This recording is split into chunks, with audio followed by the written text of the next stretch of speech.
पुण्य का फल। एक सेठ बस से उतरे, उनके पास कुछ सामान था। आसपास नजर दौड़ाई तो उन्हें एक मजदूर दिखाई दिया।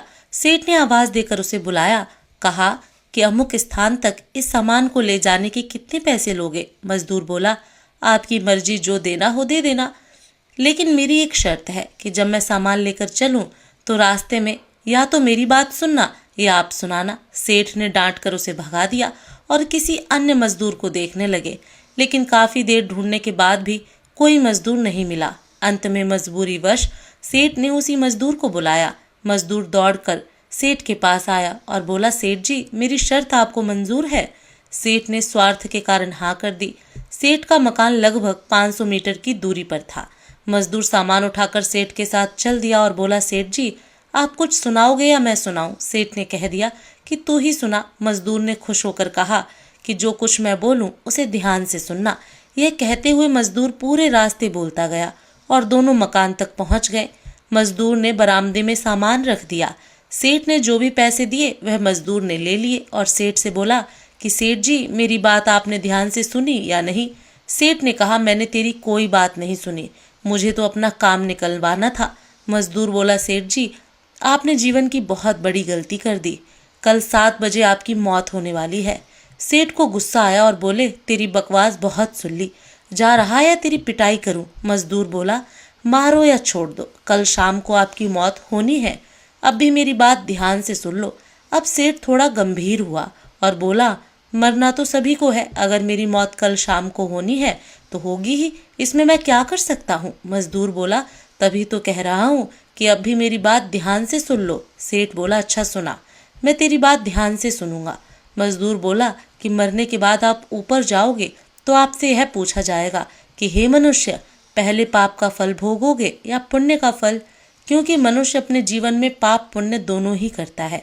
तो आप कह देना कि पाप का फल भुगतने को तैयार हूँ, लेकिन पुण्य का फल आंखों से देखना चाहता हूँ। इतना कहकर मजदूर वहां से चला गया। दूसरे दिन ठीक 7 बजे शाम को सेठ की मौत हो गई। सेठ ऊपर पहुंचा तो यमराज ने मजदूर द्वारा बताया गया प्रश्न कर दिया कि पहले पाप का फल भोगना चाहता है कि पुण्य का? सेठ ने कहा, पाप का फल भुगतने को तैयार हूँ, लेकिन जो भी जीवन में मैंने पुण्य किया हो उसका फल आंखों से देखना चाहता हूँ। यमराज बोले, हमारे यहाँ ऐसी कोई व्यवस्था नहीं है, यहाँ तो दोनों के फल भुगतवाए जाते हैं। सेठ ने कहा कि फिर मुझसे पूछा क्यों? और पूछा है तो उसे पूरा करो। धरती पर तो अन्याय देखा है, पर यहाँ पर भी अन्याय हो रहा है। यमराज ने सोचा कि बात तो यह सही कह रहा है, इससे पूछकर बड़े बुरे फंसे। मेरे पास कोई ऐसी पावर ही नहीं है जिससे इस जीव की इच्छा पूरी हो जाए। विवश होकर यमराज उस सेठ को ब्रह्मा जी के पास ले गए और पूरी बात बता दी। ब्रह्मा जी ने अपनी पोथी निकालकर सारे पन्ने पलट डाले, लेकिन उनको कानून की कोई ऐसी धारा या उपधारा नहीं मिली जिससे जीव की इच्छा पूरी हो सके। ब्रह्मा भी विवश होकर यमराज और सेठ को साथ लेकर भगवान विष्णु के पास पहुंचे और सारी समस्याएं बताईं। भगवान विष्णु ने यमराज और ब्रह्मा से कहा कि आप लोग जाइए, अपना अपना काम देखिए। दोनों चले गए। भगवान ने सेठ से कहा, अब बोलो, तुम क्या कहना चाहते हो? सेठ बोला, अजी साहब, मैं तो शुरू से एक ही बात कह रहा हूँ कि पाप का फल भुगतने को तैयार हूँ, लेकिन पुण्य का फल आंखों से देखना चाहता हूँ।